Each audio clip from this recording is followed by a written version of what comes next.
ओम शांति। प्रातः क्लास है 7 मार्च 1967। जब ब्रह्मा बाबा जिंदा थे उस समय की वाणी है, तुम बच्चे हो, बच्चे की अगर तबीयत ठीक नहीं होगी तो कहेंगे भले यहाँ सो जाओ।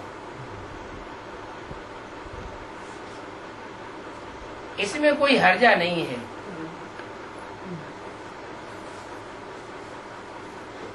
क्योंकि बाप के सिकीले बच्चे हैं ना।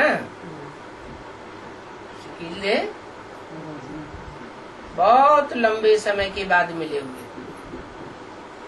कितने समय के बाद मिले हुए?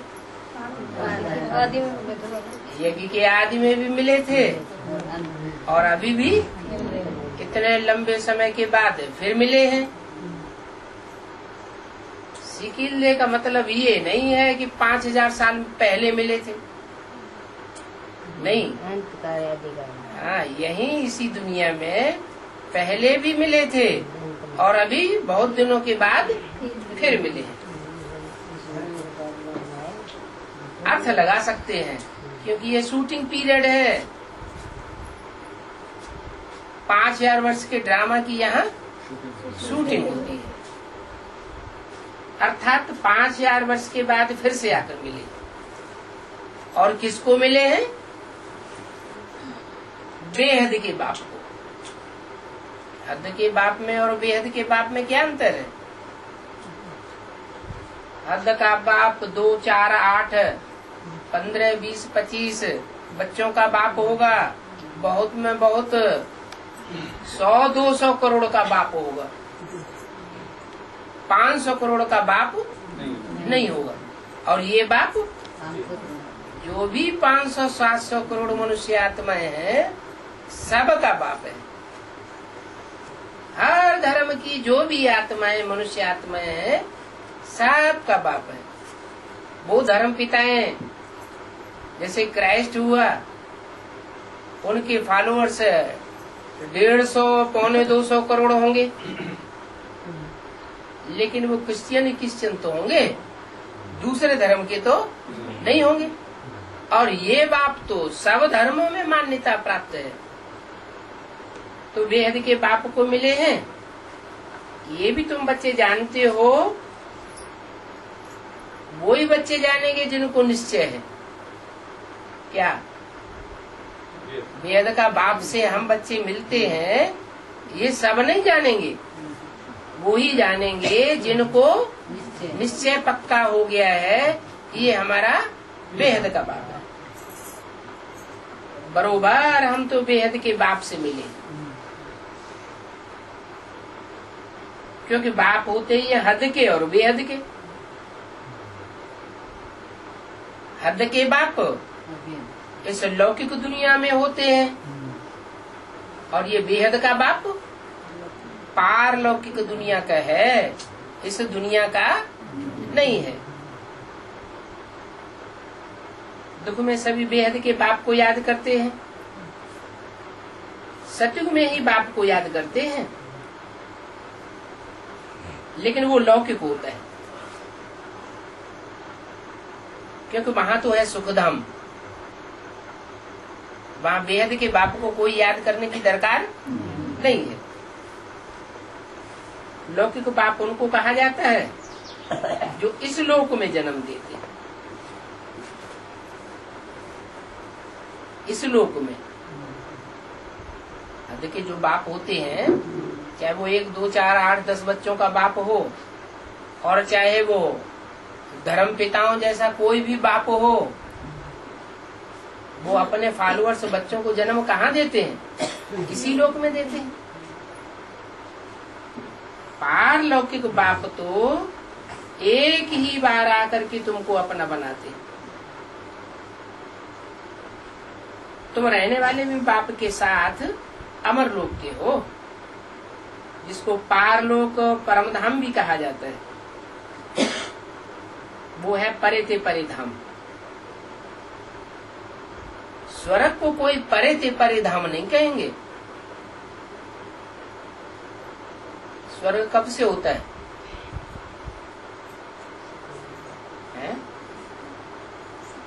संगम से नहीं, संगम में स्वर्ग नहीं कहेंगे। बैकुंठ होता है, जिसे बैकुंठ का गायन स्वर्ग क्या नाम शास्त्रों में है। क्रिश्चियंस के शास्त्रों में भी पैराडाइज नाम दिया है, मुसलमानों के शास्त्रों में भी जन्नत नाम दिया है। वो उस समय की यादगार है जबकि बाप बेहद का इस सृष्टि पर आया हुआ था, अभी भी आया हुआ है। तुमको पार लोक में ले जाते हैं। काहे से पार है? दुखधाम की दुनिया से भी पार और ये सुखधाम की दुनिया से भी पार। परे ते परे, ये जो स्वर्ग की दुनिया है ये परे है। काहे से परे है? दुखधाम की दुनिया से परे है और उससे भी परे। माना सत्युग त्रेता की जो दुनिया है नरक की दुनिया से परे, उससे भी परे ले जाते हैं। उससे परे क्या है? बोला है तुम बच्चे परम धाम को इस सृष्टि पर उतार लेंगे। तो इस सृष्टि पर जब उतार लेंगे तो वो परम धाम जहाँ वेद का बाप भी होगा और हम वेद के बाप के बेहद के रूहानी बच्चे भी होंगे। हद के बच्चे नहीं होंगे। क्या? हद के बच्चे वो जो पूरे 84 जन्म लेते ही नहीं, कुछ न कुछ देवभान उनमें रह जाता है तो कम जन्म लेते हैं। और तुम मेरे बेहद के बच्चे पक्के रूहानियत को धारण करने वाले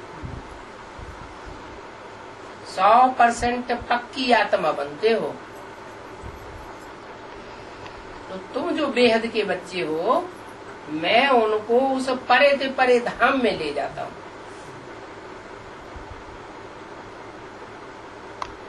पारलोक भी कहा जाता है तो परम धाम भी कहा जाता है। वो है परे ते परे धाम। स्वर्ग उसको कोई परे ते परे नहीं कहेंगे। क्या? स्वर्ग को परे कहेंगे या परे ते परे कहेंगे?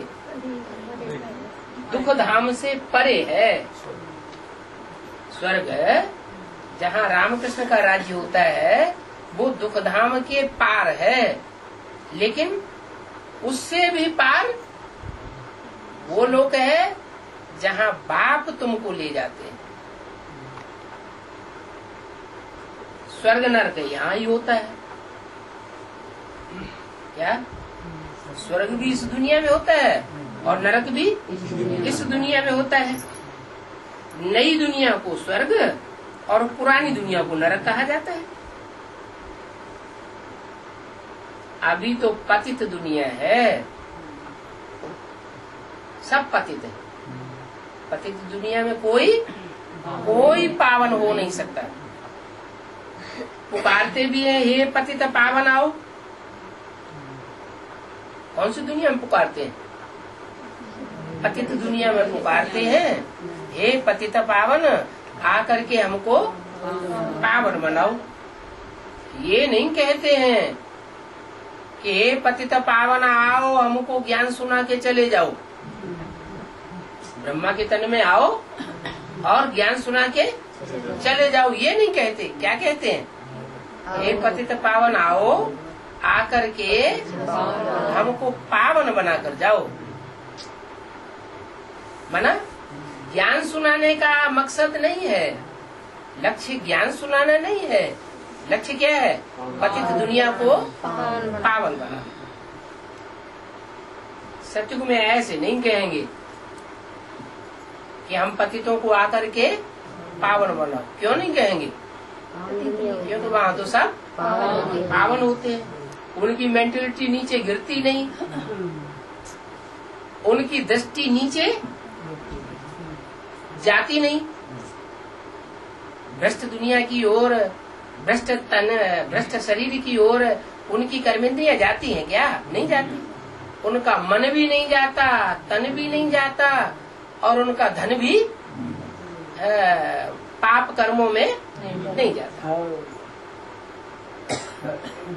जब से रावण राज्य होता है तब से पतित बनती है। रावण राज्य माने 10 सिरों का राज्य, अनेकों का राज्य। राम राज्य सतयुग त्रेता में होता है, वहां एक का राज्य स्थापन किया हुआ है। और द्वापर युग से नाम ही पड़ता है द्वापुर, एक पुर नहीं, द्वापुर। माना 2-2 मतें हो जाती हैं, 2-2 देश हो जाते हैं, 2-2 राजाएं हो जाते हैं, 2-2 धर्म होते जाते हैं, 2-2 वंश होते जाते हैं, 2-2 भाषाएं होती जाती हैं। हर बात में द्वैत फैलता जाता है।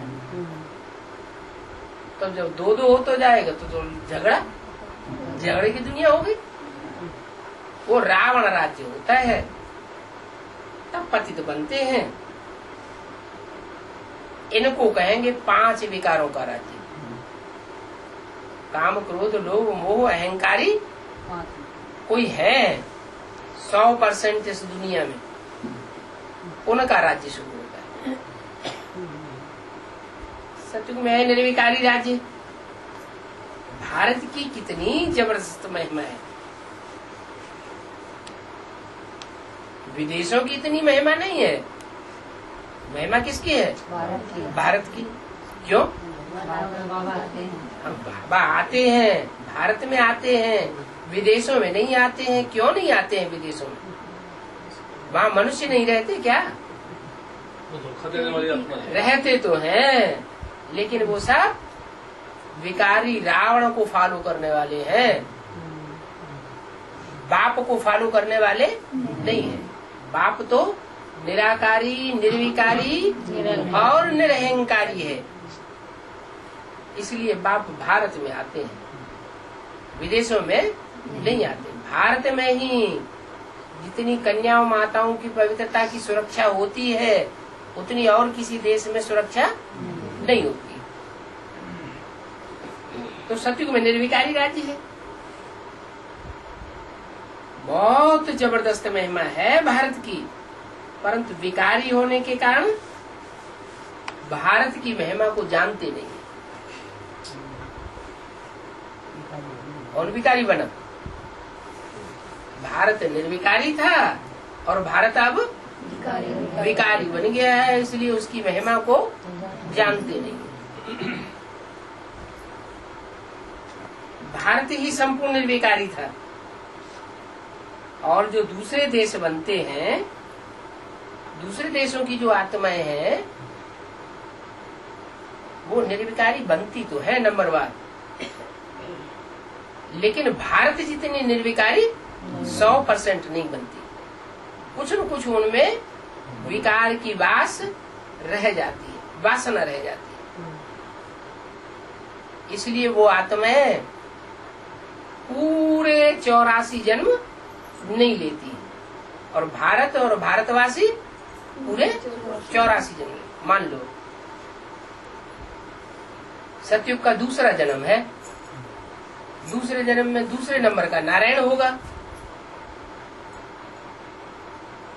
दूसरे नंबर के नारायण की दूसरे नंबर की प्रजा भी होगी, तो कितने जन्म लेने वाली होगी? 83 जन्म लेने वाली होगी। एक जन्म उनका कम हो गया। क्यों कम हो गया? क्योंकि पूरी रूहानियत को उन्होंने धारण नहीं किया। जब उनके राजा ने पूरी रूहानियत को धारण नहीं किया, तो उनके पीछे पीछे आने वाली प्रजा भी पूरी रूहानियत को धारण नहीं करती, इसलिए एक जन्म उनका भी कम हो जाता है।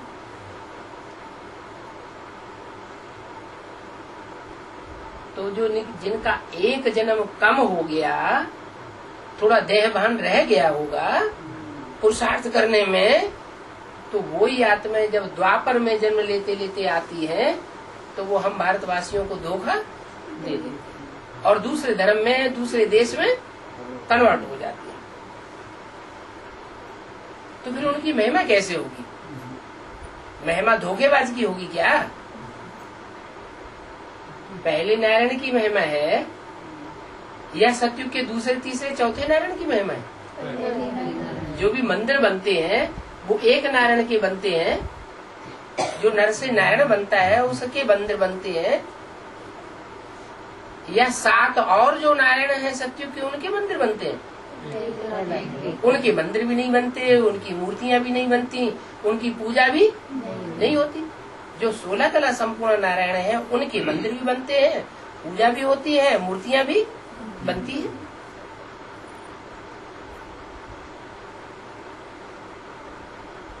तो भारत निर्विकारी था, तब लक्ष्मी नारायण राज्य करते थे।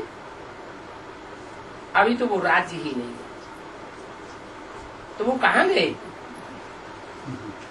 वो लक्ष्मी नारायण जो भारत में राज्य करते थे सतयुग के आदि में, वो कहाँ गए? ये भी पत्थर बुद्धियों को पता ही नहीं है कहाँ गए होंगे। अरे इसी षष्ठी पर मौजूद होंगे ना। जन्म लेते लेते, नीचे गिरते गिरते, संग के रंग में आते आते एकदम तमो प्रधान बन जाते हैं। नीचे क्यों गिरते हैं? क्योंकि ऊपर से दूसरे दूसरे धर्म की आत्माएं नीचे उतरती रहती हैं और ढेर की ढेर तादाद में उतरती हैं। उनके संग के रंग में आते हैं तो नीचे गिरते हैं। सतयुग में तो सब आत्माएं सोने जैसी होती है, सच्चाई होती है उनमें, और त्रेता में चांदी जैसी आत्माएं आती हैं। कहाँ सोने की वैल्यू और कहाँ चांदी की वैल्यू। तो जो चांदी जैसी आत्माएं ऊपर से आती हैं और वो तादाद में कई गुनी होती है। कितनी गुनी? सतयुग के अंत की आबादी 2 करोड़ और त्रेता के अंत की आबादी 10 करोड़। तो कितने गुनी हो गई? 5 गुनी आत्माएं ऊपर से नीचे उतर आती है। कम से कम 4 गुनी तो उतरती है। सतयुग की 2 करोड़ और उनकी 4 गुनी 8 करोड़। कितनी हो गई टोटल? 10 करोड़ आत्माएं तो त्रेता में इस षष्ठी पर उतर आती है। तो जब 54 आत्माएं नीचे आ गई तो उनके संग का रंग त्रेता में लगता है। द्वापर शुरू होता है तो तांबे जैसी आत्माएं उतर। तांबे का रंग कैसा होता है? लाल रंग से मिला हुआ होता है। माने महाकामी और महाक्रोधी आत्माएं उतरती है और वो भी ढेर की ढेर तादाद में। तो उनके संग के रंग में आने से वो देवताएं, देव आत्माएं और जास्ती नीचे गिरती है। और कलयुग में तो बेशुमार आत्माएं उतरती है। तो इस तरह भारतवासी आत्माओं का पतन होता रहता है संग के रंग में आने से। तो अब बाप कहते हैं इन अनेकों के संग के रंग में आने से तुम पतित बन पड़े, तो अब क्या करो? एक के संग के रंग में आवेंगे तो तुम पतित से पावन बन जाओगे। लेकिन एक के संग के रंग में आवे कैसे? पक्की पहचान हो तब तो आवे। पक्की पहचान होती भी है तो माया बीच में बायलोरा डाल देती है।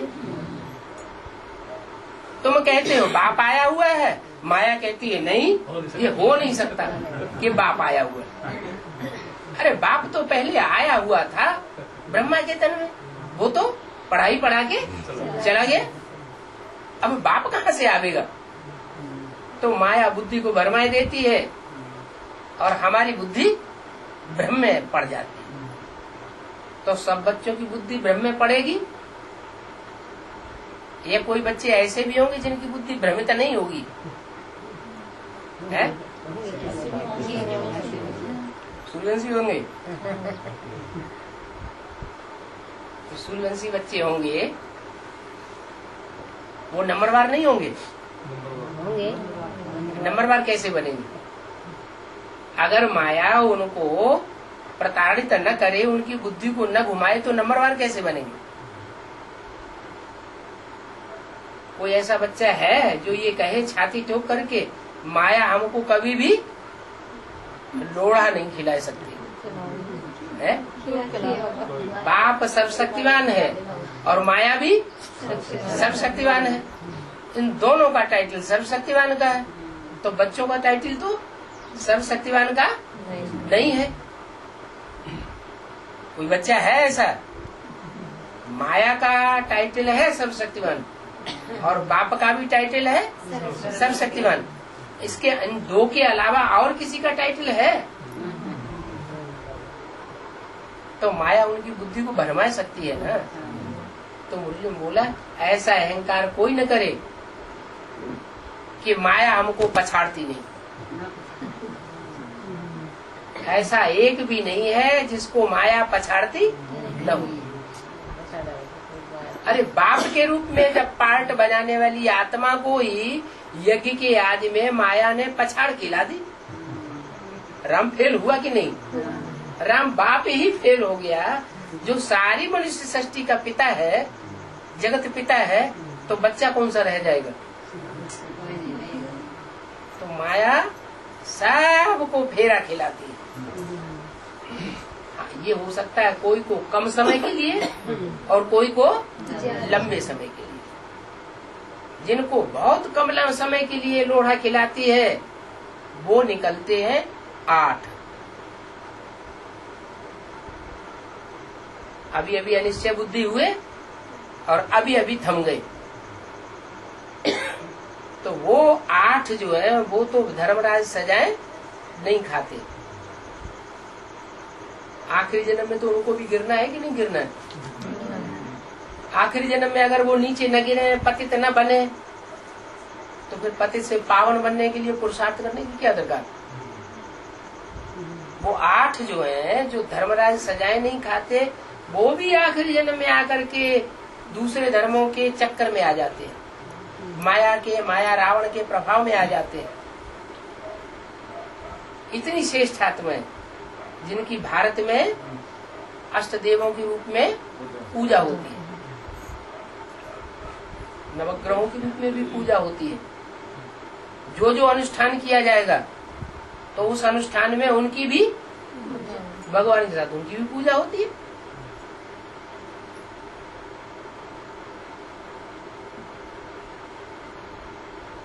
बाप कहते हैं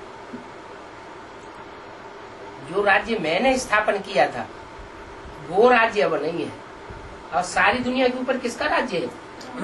रावण का राज्य। कोई बच्चा ऐसा है जो ये कहे कि हमारे ऊपर रावण का राज्य नहीं है, हम राम की ही श्रीमत पर चलते हैं हमेशा, है? माया हमको भ्रमित नहीं करती? कोई नहीं कहेगा, सबको माया भ्रमित करती जरूर है। तो अभी सब रावण के राज्य में, राम का राज्य है कहाँ?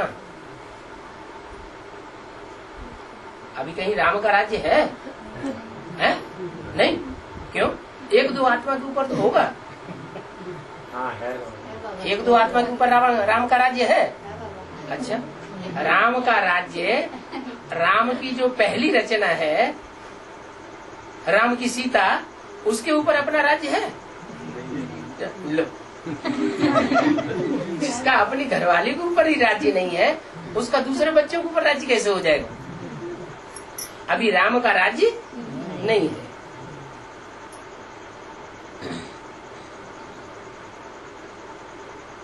देखो, सभी अपने अपने धर्म स्थापकों को जानते हैं। दूसरे धर्म वाले उनसे पूछो तुम्हारा धर्म स्थापक कौन है, तो बताएंगे क्राइस्ट है। क्रिश्चियन से पूछो कहेंगे क्राइस्ट है। मुसलमानों से पूछो कहेंगे मोहम्मद है। सिखों से पूछो तो कहेंगे गुरु नानक है। एक भारतवासी है जो मुझे हुए हैं, उन्हें यही पता नहीं है कि हमारा धर्म का स्थापक कौन है और हमारा धर्म कौन सा है। धर्म भी पता नहीं, धर्म स्थापक का भी पता नहीं।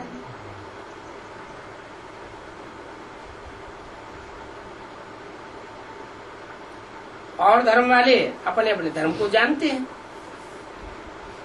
परंतु वो फिर कब स्थापन करने आवेंगे ये नहीं जानते हैं कि क्राइस्ट अब दोबारा कब आवेगा, मोहम्मद कब आवेगा, उनको ये पता नहीं। और तुमको अभी ये पता है कि ये 5000 वर्ष का सृष्टि चक्र है। इस 5000 वर्ष के चक्र में सब जितने भी पार्टधारी हैं, ऊंचे से ऊंचे पार्टधारी और नीचे से नीचे पार्ट बजाने वाले, सबको इन 5000 वर्ष के अंदर आना पड़ता है। सिख लोगों को ये पता नहीं है कि हमारा सिख धर्म पहले नहीं था, है? ये पता नहीं है उनको कि 500 साल पहले सिख धर्म नहीं था। सिखों की तो हिस्ट्री 500 साल के अंदर की है, उससे पहले तो सिख धर्म नहीं था।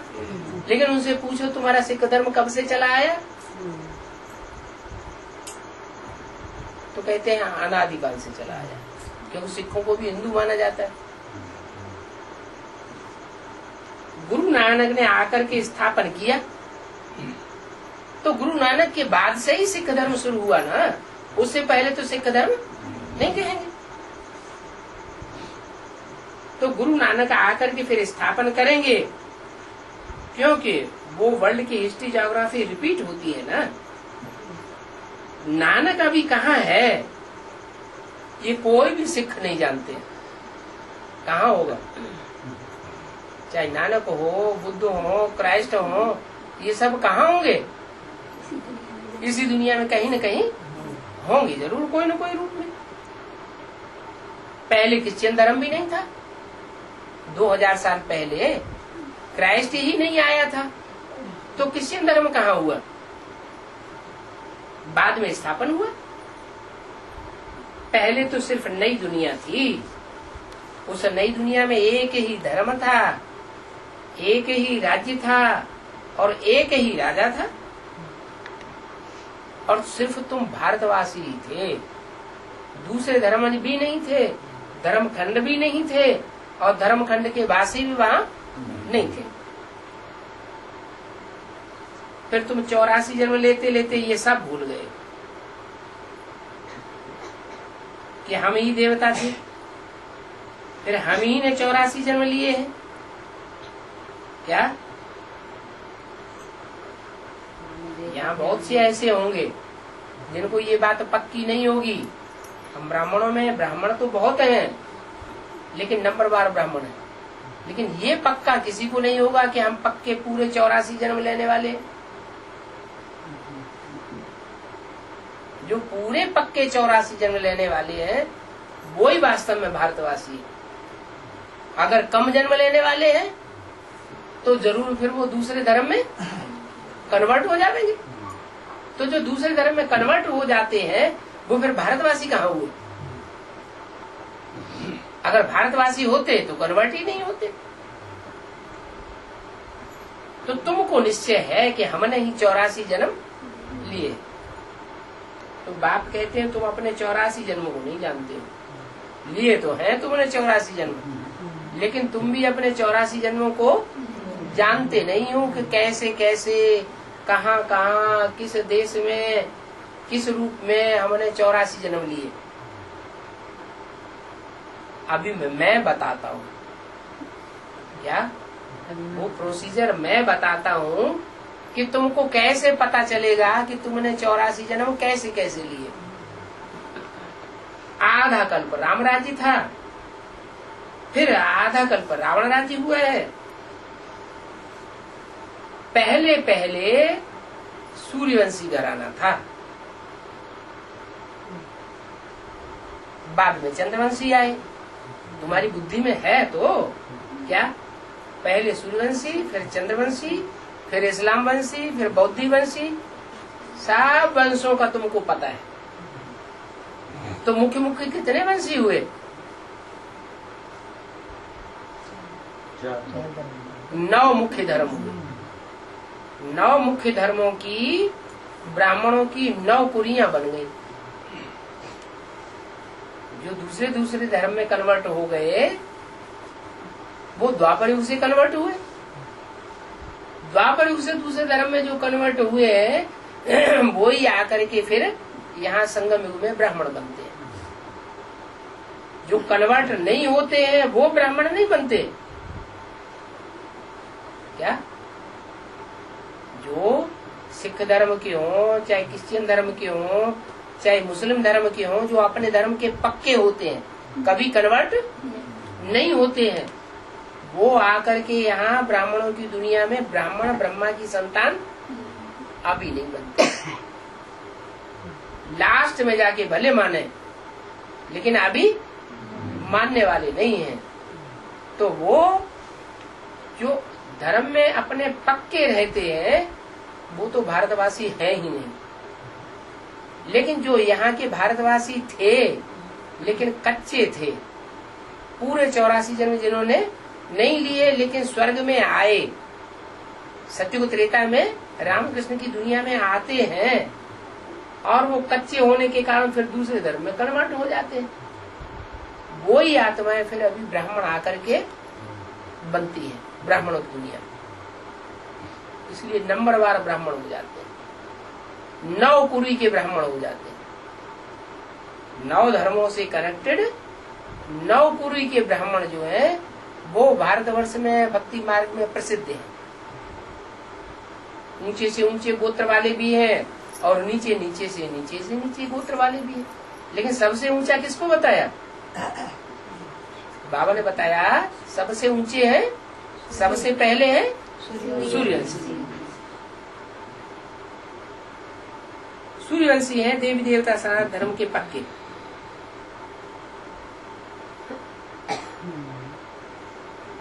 अभी रावण राज्य हुआ है। सूर्यवंशी के बाद होता है चंद्रवंशी घराना। सूर्यवंशी में लक्ष्मी नारायण का राज्य था। हम जो सूर्यवंशी घराने के थे सो फिर 84 जन्म लेते हैं। जो चंद्रवंशी घराने के हैं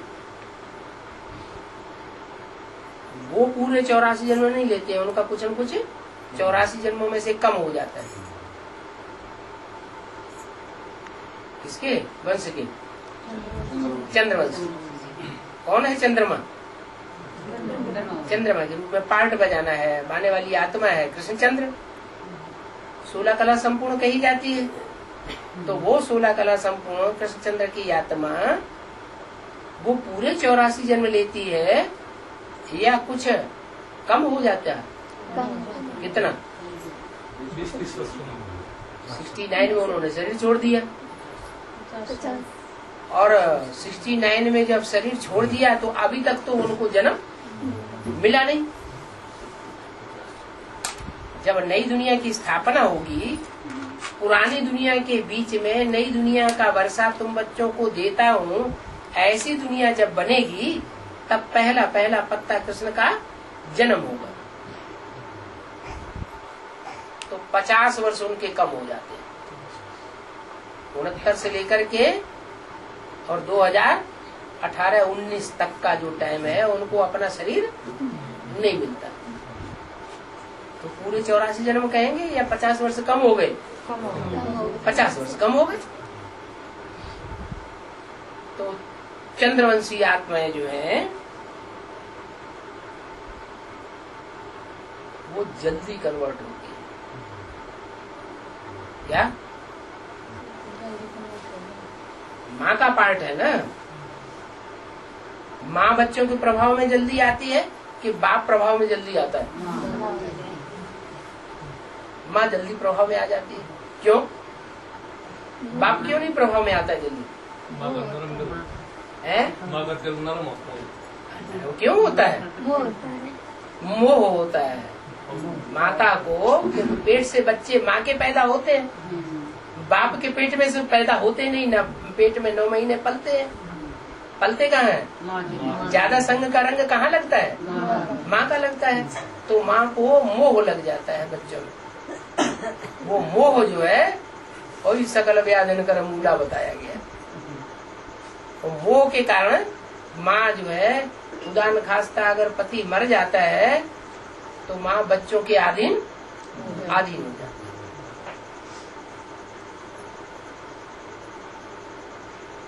तो तुम अभी रावण वंश के बने हो,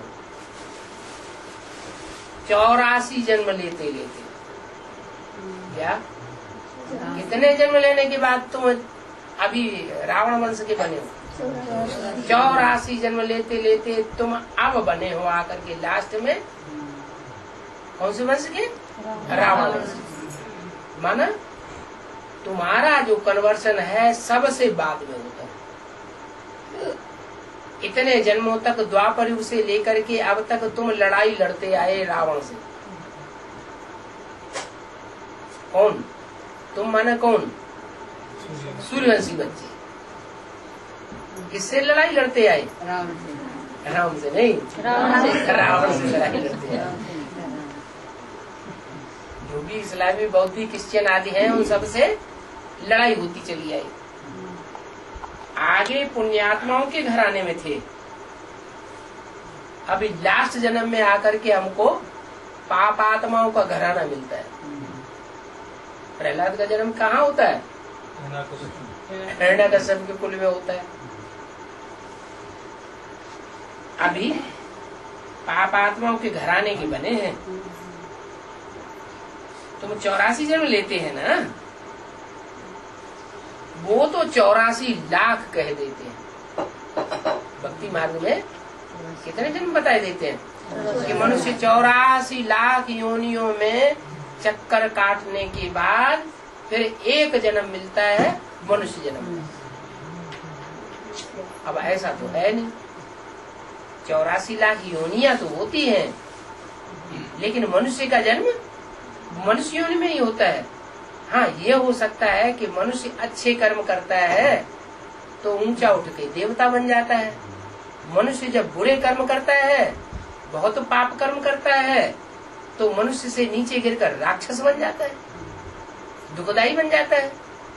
बाकी ऐसे नहीं है कि मनुष्य कोई 84 लाख योनियों में भ्रमण करता हो। 84 लाख योनियों में भ्रमण नहीं करता, लेकिन मनुष्य के स्वभाव संस्कार उन योनियों की तरह हो सकते हैं या नहीं हो सकते हैं? मनुष्य के स्वभाव से संस्कार बंदरों जैसे हो सकते हैं। मनुष्य के स्वभाव संस्कार हाथी जैसे देह अभिमानी हो सकते हैं। मनुष्य का स्वभाव संस्कार कीड़े मकोड़ों में से हो सकता है, लेकिन कीड़ा मकोड़ा बनता नहीं। तो अभी 84 लाख कौन बैठ विचार करेंगे? है 84 लाख का विचार तो कोई नहीं करेगा। तुम 84 जन्म लेते ही नहीं हो, 84 लाख जन्म, इसलिए कोई का विचार चलता नहीं है। अभी तुमको बाप ने समझाया है, तुम बाप के आगे बैठे हो। कौन कौन बैठे हो बाप के आगे? जो सूर्यवंशी बच्चे हैं वो बाप के आगे बैठते हैं। जो सूर्यवंशी नहीं है, पूरे 84 जन्म नहीं लेते हैं, वो किसके आगे बैठते हैं? या तो चंद्रवंशियों के आगे बैठेंगे, या इस्लामियों के आगे बैठेंगे, बौद्धियों के आगे बैठेंगे, लेकिन सूर्य को पहचानेंगे भी नहीं और सूर्य बाप के सामने बैठेंगे भी नहीं। निराकार बाप और साकारी बाप दोनों ही बाप भारत में नामी ग्रामी हैं। कौन हुआ निराकारी और कौन हुआ साकारी?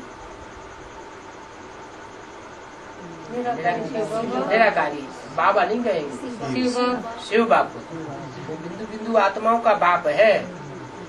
बिंदु बिंदु आत्माओं का और कोई संबंध उसके साथ बनता नहीं है। बिंदु बिंदु आत्माएं सब आपस में भाई भाई और वो बाप। वो बिंदु आत्मा को ये भी नहीं कहेंगे भाई बहन, शरीर ही नहीं है तो भाई बहन कहाँ से? क्या है? आत्मा सब भाई भाई।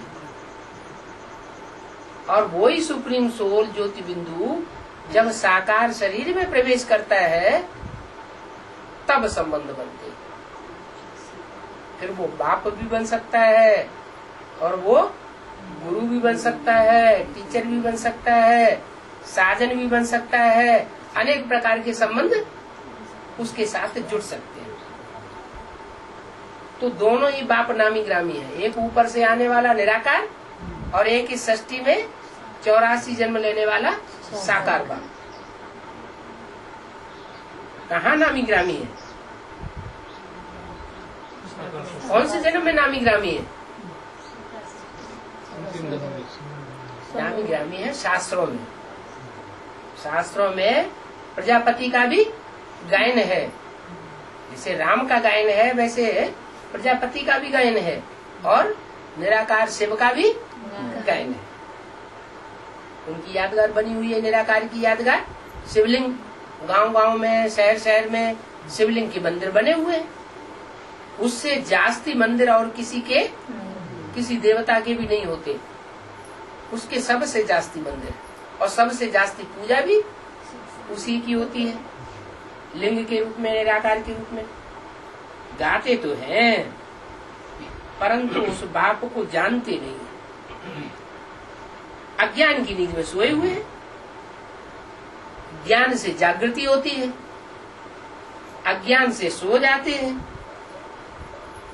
रोशनी में मनुष्य कब धक्का नहीं खाते हैं। दिन में धक्के खाते हैं क्या? रात होती है, अज्ञान की रात होती है तो धक्के खाते हैं। तो अज्ञान की रात कब से होती है? द्वापर युग से अज्ञान की रात होती है। तो मनुष्य दर दर भक्ति मार्ग में ठोकरें खाते हैं। कहीं इस तीर्थ में जाते हैं, कहीं उस तीर्थ में जाते हैं, कहीं जाकर के जन्म लेते हैं क्रिश्चियन धर्म में, कहीं बौद्ध धर्म में जन्म लेते हैं, तो गिरजाघर गुरुद्वारों के चक्कर काटते हैं। तो वो सब अज्ञान अंधेरे का रास्ता है। और अभी बाप ज्ञान सूर्य आया हुआ, वो आकर के हमें रोशनी देते हैं ज्ञान की। अभी तुम धक्का नहीं खा सकते हो क्या? ज्ञान की रोशनी तो तुम लेते हो, लेकिन जो कन्वर्ट होने वाले ब्राह्मण हैं उनके मुकाबले तुम्हारी ज्ञान की रोशनी में और उनकी रोशनी में बहुत अंतर है। वो रोशनी लेते भी हैं लेकिन पक्का विश्वास उनको नहीं होता है कि हमारा बाप आया हुआ। कुछ न कुछ अनिश्चय रह जाता है। तो वो है सब अंधेरे में जो धक्के खाते रहते हैं। एक ठिकाने में जाएंगे फिर दूसरे ठिकाने में जाएंगे। ये नहीं समझते हैं कि भारतवासी ही पूजित है। अभी पुजारी बने, तो पुजारी बनेंगे तो किसकी पूजा करेंगे? भारतवासी जब पुजारी बनते हैं तो किसकी पूजा करते हैं? पहले पहले शिव की पूजा करते थे, बाद में देवताओं की। देवताओं में फर्स्ट देवता लक्ष्मी नारायण, उनकी पूजा करते हैं। सीढ़ी के चित्र में तो दिखाया गया है, आप ही पूज्य आप ही पुजारी। ये क्या बात हुई? अपने ही चित्र बना करके अपनी पूजा करते रहते हैं। भारतवासी खुद ही देवता थे, खुद ही अपने चित्र बना करके अपनी पूजा करते हैं। अच्छा, तो शिवलिंग की पूजा कौन करता है फिर? शिवलिंग क्या राजा विक्रमादित्य का चित्र है? अपना चित्र बना करके अपनी पूजा करते हैं। तो द्वापर के आदि में जो राजा विक्रमादित्य दिखाया गया है पूजा करते हुए, क्या वो शिवलिंग था? है? अपना चित्र बनाया उसने क्या? लेकिन शिक्षा तो उसी ने दी। नहीं, यहाँ तो बात आई अपने ही चित्र बना करके अपनी पूजा करते हैं। तो द्वापर के आदि में विक्रमादित्य ने जो शिवलिंग की स्थापना की सोमनाथ मंदिर में, तो क्या वो उसका चित्र है? विक्रमादित्य का तो चित्र नहीं है, वो किसका चित्र है? लिंग तो बाबा साकार का ही वो जो लिंग यादगार है वो निराकार की यादगार कही जाती है, क्योंकि अज्ञानता में है। अभी हम जानते हैं लिंग है साकार की यादगार, और उसमें जो बिंदु रखा जाता है वो है निराकार की याद। तो जो साकार की याद करने वाला है वो तो है लक्ष्मी नारायण की पूजा करने वाला, वो अपने रूप की याद करता है तब बाद में, क्योंकि लक्ष्मी नारायण का स्वरूप बाद में बनता है। पहले तो संसार में शिव प्रत्यक्ष होता है ना, तो जो शिव प्रत्यक्ष होता है वो शिव साकार रूप धारण करता है या निराकार ही रहता है? साकार रूप धारण करता है। तो जिस तन में प्रवेश करता है वो निराकारी स्टेज को धारण करता है। माना सुनते हुए न सुनना जैसे कान है ही नहीं, देखते हुए न देखना जैसे आंखें हैं ही नहीं, तो उसकी यादगार शिवलिंग बना दिया। ये शिवलिंग किसकी यादगार हुई?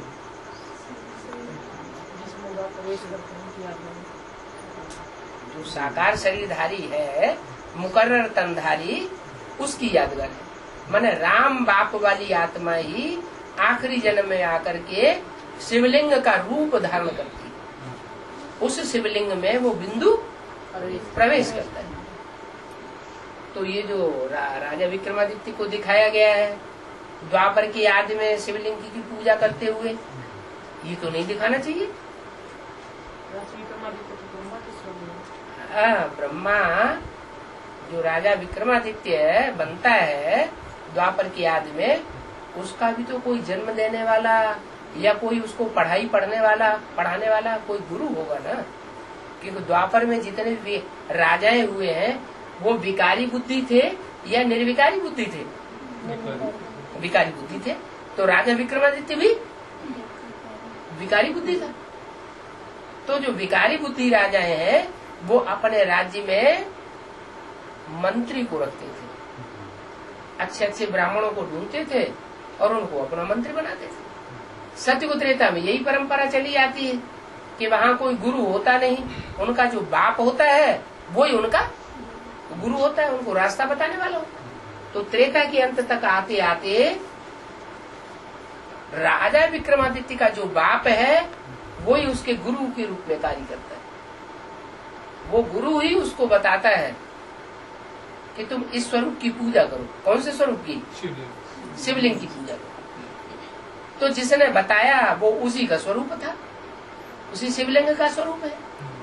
इसलिए वो द्वापर की याद में शिवलिंग दिखाया गया है।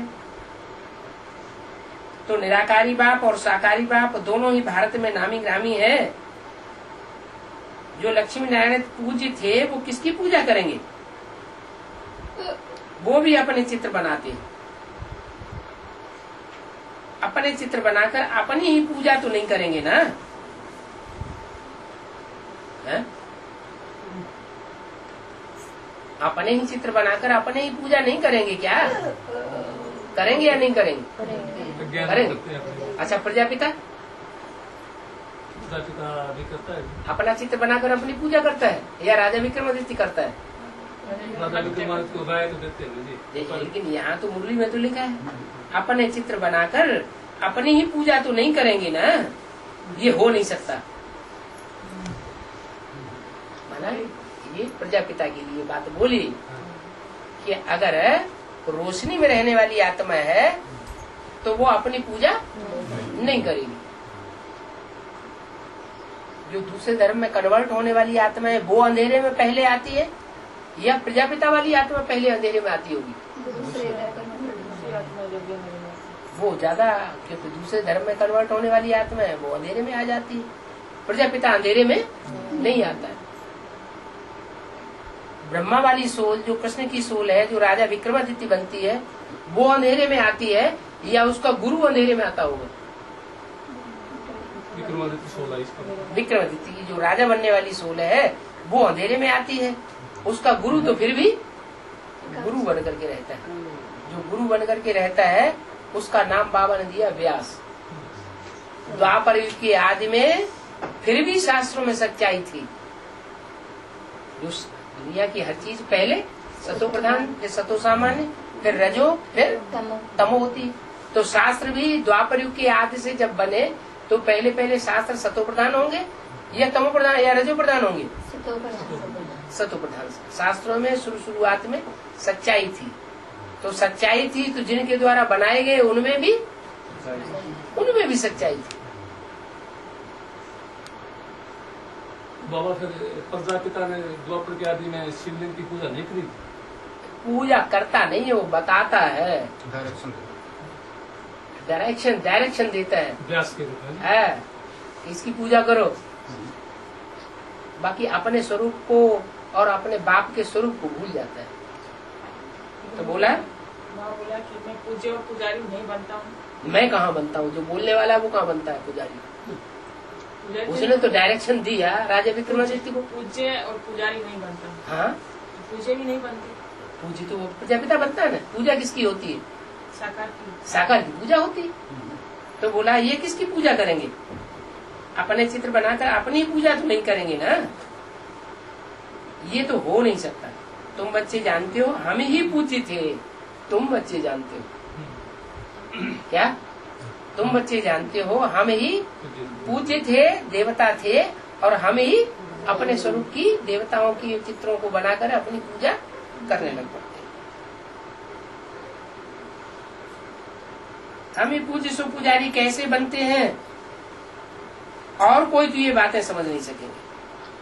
बाप समझाते हैं, इसलिए गाते हैं ईश्वर की गति मति न्यारी।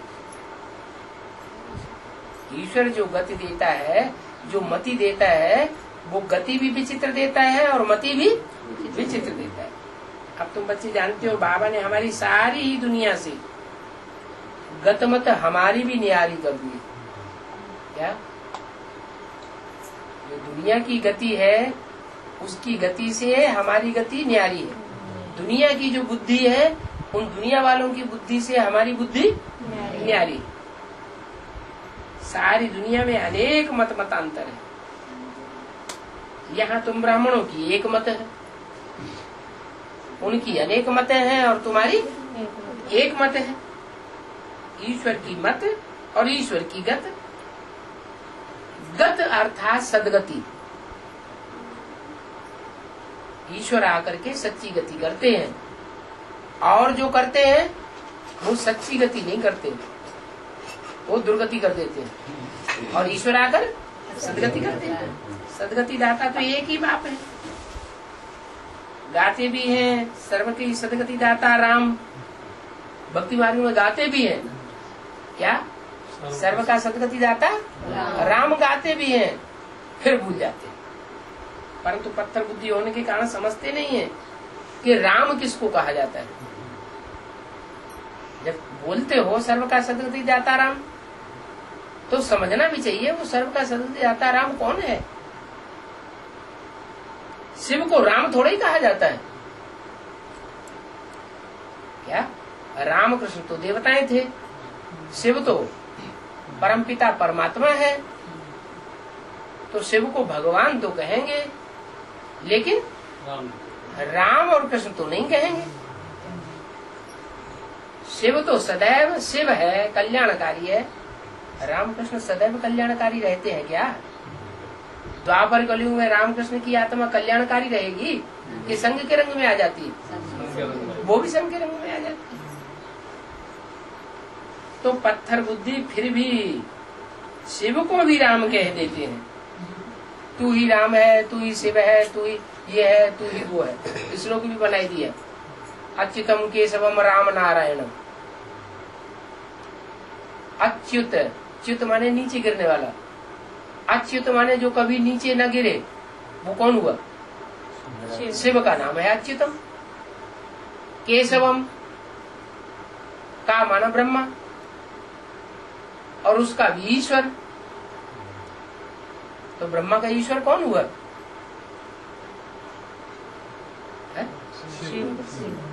ब्रह्मा का ईश्वर भी शिव बाबा हुआ। फिर राम, नारायणम, कृष्ण, दामोदरम, ये सारे ही नाम मिलकर के इकट्ठे एक जगह एक श्लोक में कर दिए। तो वो ये समझते हैं कि वही राम है, वही कृष्ण है, वही शिव है। अभी बाप समझाते हैं ऐसे नहीं है, एक ही आत्मा है जो सदैव कल्याणकारी है। वो कौन? शिव, उसको कहते हैं सदा शिव। सदा राम नहीं कहते हैं, क्या सदा शिव कहते हैं। वो आत्मा जहाँ कहीं भी पार्ट बजाती है षष्ठी पर आकर के, हम बच्चों में भी प्रवेश करके अगर पार्ट बजाती है तो भी कल्याण का कार्य करती है। जो बोलेगी कल्याण की बात बोलेगी, जो देखेगी कल्याण ही कल्याण देखेगी, अकल्याण देखने वाली नहीं है।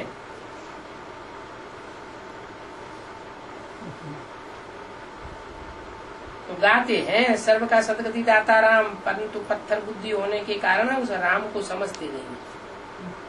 शिव को कोई राम थोड़ा ही कहेंगे, शिव को राम कह देते हैं, ये तो राम है। कहेंगे जिधर देखो उधर राम ही राम रमते हैं। अरे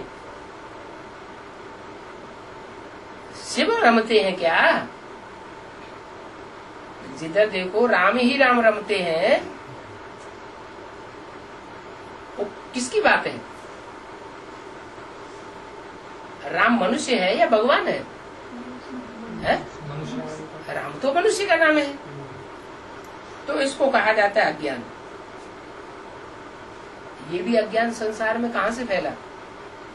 भक्ति मार्ग में ये जो कहते हैं जहाँ देखो वहाँ राम ही राम रमण करता है, राम ही राम रमता है, ये कहाँ की बात है? भक्ति मार्ग में जो भी बातें हैं वो कहाँ की यादगार है? संगम युग की यादगार है। माने संगम युग में शिव सुप्रीम सोल जिसमें प्रवेश करता है राम बाप में, वो राम व्यक्तित्व ऐसा व्यक्तित्व संसार में प्रसिद्ध हो जाता है कि सारी दुनिया उसको भगवान के रूप में याद करती है। यानी सबकी बुद्धि में वो ही रमण करता है। बाकी शिव सुप्रीम सोल ज्योति बिंदु को सब याद नहीं कर सकते, तो सब अंधेरे में है।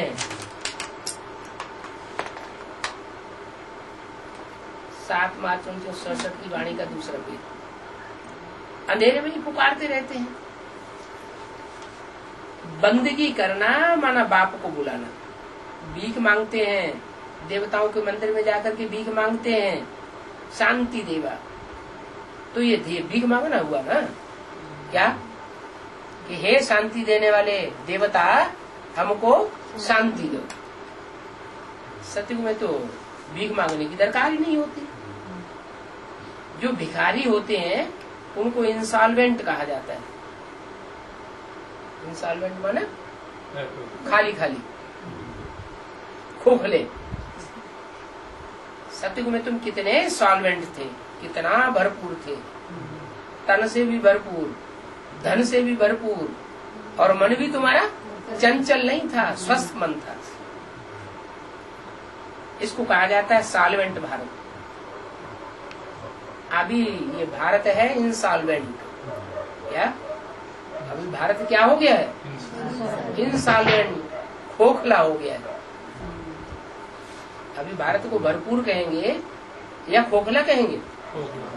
कैसे? कुछ भी नहीं। अरे अभी भारत में शिव प्रवेश है तो खोखला कैसे? कुछ विशेष आत्माओं के लिए है, कुछ विशेष आत्माओं के लिए, कुछ विशेष आत्माओं के लिए। अच्छा, मुकर्रर अर्थ के लिए तो है? उसके लिए शिव प्रवेश है तो खोखला कहेंगे या सॉल्वेंट कहेंगे? सॉल्वेंट कहेंगे। अगर राम की आत्मा से पूछा जाए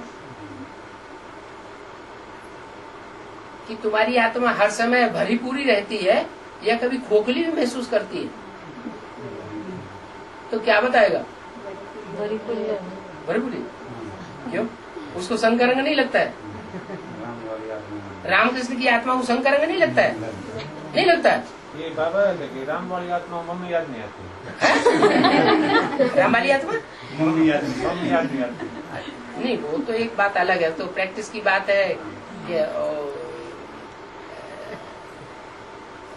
शिव भगवान को याद करने का जिसने ज्यादा प्रैक्टिस कर ली तो निराकारी स्टेज में रहेगा तो देहधारी याद आत्मिक स्थिति में नहीं याद आएंगे, वो तो बात अलग। लेकिन सवाल ये है कि राम की आत्मा को इस समय संग का रंग लगता होगा या नहीं लगता होगा? प्रवेशता के बाद भी संग का रंग लगेगा। 84 जन्मों में नीचे भी तो गिरता है ना वो। अच्छा, थोड़ी बहुत ब्रह्मा गिरता है इसमें लगभग। शूटिंग तो होगी। ब्रह्मा की आत्मा नीचे गिरती थी या नहीं गिरती थी? गिरती थी। ब्रह्मा इंटरफियर करके बोलते थे ना हाँ। वाणी में, तो शिव बाबा को भी ये बात अच्छी नहीं लगेगी क्या कि मैं बोलता हूँ सच्ची सच्ची बात और ये फिर इंटरफियर कर देता है।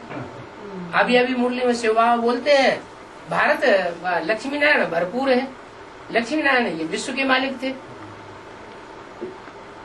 फिर दूसरे वाक्य में साथ ही बोल देते हैं लक्ष्मी नारायण बुद्धू है। तो बाबा कौन से वो लक्ष्मी नारायण की बात करते थे? संगम की लक्ष्मी नारायण की बात करते थे। ये लक्ष्मी नारायण तो विश्व के मालिक है। और ब्रह्मा बाबा क्या बोल देते थे? ये लक्ष्मी नारायण बुद्धू है। तो ब्रह्मा बाबा बुद्धू वाले लक्ष्मी नारायण की याद क्यों करते थे? क्योंकि खुद वो सत्य को जाके बुद्धू बनते हैं, इसलिए उन्हें बुद्धू बने का लक्ष्मी नारायण याद आता है? तो चाहे राम की आत्मा हो चाहे कृष्ण की आत्मा हो, सबको संग का रंग लगता है। एक शिव सुप्रीम सोल ऐसा है जिसको संग का रंग नहीं लगता है, लेकिन वो तो निराकार है। वो जिस मुकर्रर रथ में प्रवेश करता है उस रथ वाली आत्मा को भी संग का रंग लगता है। संग का रंग लगेगा तो कुछ न कुछ समय के लिए उसकी अवस्था नीचे आएगी। जब नीचे आएगी तो खोखला महसूस करेगी या भरपूर महसूस करेगी? उस समय खोखली महसूस करेगी, लेकिन वो खोखलापन ज्यादा समय टिकेगा नहीं। क्यों? क्योंकि वो शिव का मुकर्रर रथ है। जैसे ही शिव प्रवेश करता है वैसे फिर भरपूर हो जाती है। तो सॉल्वेंट भारत अभी क्या बन गया है? इनसॉल्वेंट बन गया है, कौड़ी मुआफिक बन चुका है। क्या कौड़ी की कोई कीमत होती है क्या? नहीं। कीमत किसकी होती है? हीरे की कीमत होती है। तो हीरा अपना याद नहीं रहता और क्या याद आ जाता है? कौड़ी। किसके संग के रंग से? हाँ, जो कौड़ी जैसी आत्मा है उनके संग के रंग में आता है तो कौड़ी याद आ जाती है। अगर हीरे की ही याद रहे फिर क्या बन जाएगा? तो हीरा बन जाएगा, हीरो पाटधारी बन जाएगा। फिर उस आत्मा की दुर्गति किसी हालत में हो नहीं सकती। भिखारी को इंस्टॉलमेंट कहा जाता है। सतयुग में तुम कितने सॉल्वेंट थे, इसको कहा जाता है भिखारी भारत। अभी इंस्टॉलमेंट भारत है। ये तो कोई भी समझ सकते हैं कि इस समय इंस्टॉलमेंट भारत है। इस समय भारत भरपूर लक्ष्मी नारायण का रूप नहीं है। कल्प की आय उल्टी सुल्टी लिख देने से मनुष्यों का माथा ही खराब हो गया है। बाप बहुत प्यार से फिर समझाते हैं। कल पहले भी तुम बच्चों को समझाया था कि पतित पावन मुझ बाप को याद करो।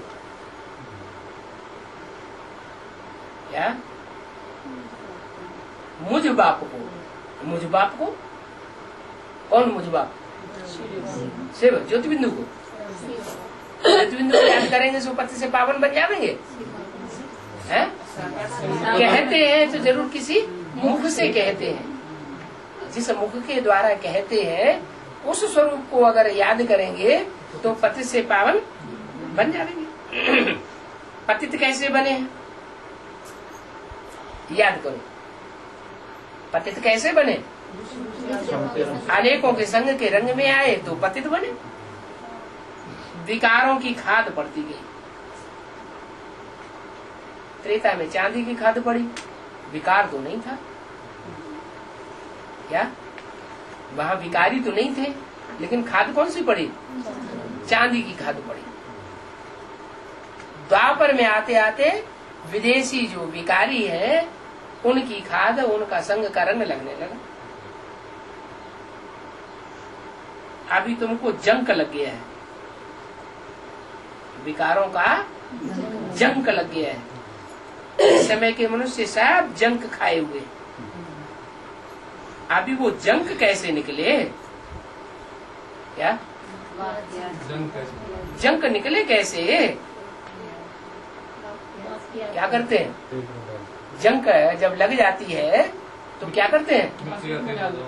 उसे घासलेट में डालते हैं कि नहीं? किसमें डालते हैं? मिट्टी के तेल में डाला जाता है। यहाँ कौन सा मिट्टी के तेल में बाप डालते हैं? याद की पत्ती। याद कोई मिट्टी का तेल है तो घी है, है? बाबा की याद वो घृत है, याद का घृत है या मिट्टी का तेल है? याद का घृत है, लेकिन हर समय याद रहती नहीं है, टिकती नहीं है। माया फिर कहाँ डाल देती है? मिट्टी में डाल देती है। जो मिट्टी बना देवान, देवान की मिट्टी में बाबा वो माया बार बार घसीटती है। तो देवान की मिट्टी में घसीटने से क्या होता है? मिट्टी बार बार मिट्टी लगती है, बार बार शिव बाप याद आते हैं, तो धीरे धीरे धीरे धीरे वो कट ढीली पड़ जाती है। बाप कहते हैं मुझे याद करो, देह अभिमान छोड़कर दे ही अभिमानी बनो। अपन को आत्मा समझो। पहले तो तुम आत्मा हो ना, बाद में शरीर लेते हो। आत्मा अमर है, शरीर तो मृत्यु को पाता है। तो तुम असली चीज क्या हो? आत्मा हो। सत्य को कहा जाता है अमर लोक। दुनिया भर में ये कोई नहीं जानते हैं कि अमर लोक था, फिर मृत्यु लोक कैसे बन गया? अमर लोक था, जो अमर लोक था वो मृत्यु लोक कैसे बन गया? है? जन्म लेते लेते, जन्म तो वहाँ सत्यु त्रेता में नहीं लेते थे क्या? सत्यु त्रेता में भी जन्म लेते थे, लेकिन वहाँ अमरलोक में थे। अमरलोक माना वहाँ मृत्यु का किसी को एहसास नहीं होता था। मृत्यु तो होती थी, लेकिन स्वेच्छा से शरीर छोड़ते थे। और यहाँ मरना कौन चाहता है? कोई मरना चाहता है क्या? शरीर तो कोई छोड़ना नहीं चाहता, लेकिन जबरन शरीर छूट जाता है। इसका मतलब ये हुआ कि हाँ, यहाँ हमारी स्वेच्छा से मृत्यु नहीं होती। अमरलोक अर्थात अकाली मृत्यु नहीं होता था, और यहाँ तो अकाली मृत्यु होती है। वहाँ आयु भी बड़ी लंबी होती है। अभी आपने पूछा मृत्यु लोक क्यों बना? मृत्यु लोक इसलिए बना क्योंकि इसे मृत्यु लोक में हमको जबरियन शरीर छोड़ना पड़ता है, इसलिए मृत्यु लोक हुआ। और वहाँ सत्ययुग त्रेता में हम स्वेच्छा से शरीर, जब चाहना होती शरीर छोड़ने की, तब ही शरीर छोड़ते थे, स्वेच्छा से शरीर छोड़ते थे, इसलिए उसको मृत्यु लोक नहीं कहा जाता। तो वो है ही पवित्र दुनिया। तुम राज ऋषि हो, ऋषि पवित्र को कहा जाता है। तुमको पवित्र कैसा बनाया? किसने बनाया? उनको बनाते हैं शंकराचार्य। किनको? नहीं, जो सन्यासियों के शिष्य होते हैं, वो घर बार छोड़ते हैं, उनको पवित्र कौन बनाते हैं? उन शिष्यों को पवित्र बनाते हैं शंकराचार्य, अल्पकाल के लिए, एक जन्म के लिए। और तुमको 21 जन्म के लिए शिवाचार्य आकर के पतित से पावन बनाते हैं। ये कोई पढ़ा हुआ नहीं है। कौन? रस के बाद यह माने ब्रह्मा की तरफ इशारा। ये भी कोई जो ज्ञान सुनाता है, जो भी ज्ञान इसके मुख से सुनाया जा रहा है, इस ज्ञान को इसने किसी गुरु से पढ़ा नहीं है। इन द्वारा तुमको शिव बाबा आकर पढ़ाते। पहले बोला यह कोई पढ़ा नहीं, यह माने एक के लिए इशारा किया, ब्रह्मा के लिए। फिर बोला इन द्वारा तुमको शिव बाबा आकर पढ़ाते हैं। इन द्वारा माने किन द्वारा? राम कृष्ण की आत्माएं जो है, उन दोनों के लिए बोला। इन द्वारा तुमको शिव बाबा आकर के पढ़ाते हैं। शंकराचार्य तो गर्भ से जन्म लिया है। तुमने कोई ब्राह्मण का जन्म गर्भ से नहीं लिया है। काहे से लिया है? ज्ञान से। तुमने मुख से जन्म लिया है। ब्रह्मा के मुख में शिव प्रवेश होते हैं, तो उनका नाम रखते हैं ब्रह्मा। तो ब्रह्मा के मुख से तुमने जन्म लिया, और वो शंकराचार्य के शिष्य होते हैं, वो शंकराचार्य के मुख से जन्म लेते हैं। कोई ऊपर से क्रोध करके कोई तो आता नहीं है। बाप तो इनमें प्रवेश करते हैं। इनमें माने किनमें? राम और कृष्ण में आते हैं फिर जाते हैं। ऐसे नहीं प्रवेश करते हैं तो अंदर ही बैठे रहते हैं। आते हैं फिर जाते हैं। क्यों जाते हैं? बैठे ही रहे ना अंदर है? आते जाते क्यों है? क्योंकि और आत्माओं का भी कल्याण करना है। बच्चे हैं, पूरी पढ़ाई ठीक से नहीं पढ़ा पाते हैं, हिम्मत करते हैं दूसरों को पढ़ाने की, तो उन बच्चों को हिम्मत देने के लिए बाप उनमें प्रवेश कर जाते हैं और प्रवेश करके उनको पढ़ाई पढ़ाते हैं। दृष्टि से पावर देते हैं, वाचा से मदद करते हैं। बाबा हाँ? एक मुरली में बोला है कि मैं आऊँ फिर घड़ी के लिए चला जाऊँ, इसलिए मैं जाता ही नहीं। ना ऊपर से नीचे आता हूँ फिर ऊपर चला जाऊँ, ऐसे नहीं।